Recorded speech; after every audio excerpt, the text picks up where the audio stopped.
Hey guys, welcome to my videos. So guys, in this video I'm going to show you how you can fix your downspout extension on your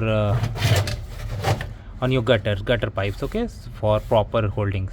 So what happens here is, what I'm gonna do, like you can leave it like this and in most of cases it's gonna be fine. It's gonna make the water exit using this connection. But what happens if it's like a hailstorm or some other kind of heavy weather conditions, this may not stay long and it may fall down or go away.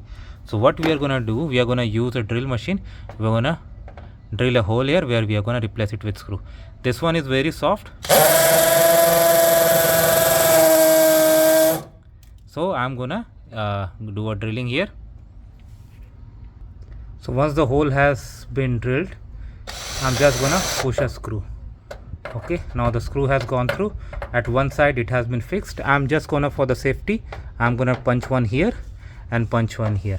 So I don't need to show you that, you know how to do, just use the drill and do it. So that is how it works guys, and then it's gonna be at place permanently. So that is how it works guys. Let me know what you feel about it. Thanks for watching this video. Please subscribe to the channel. Thank you.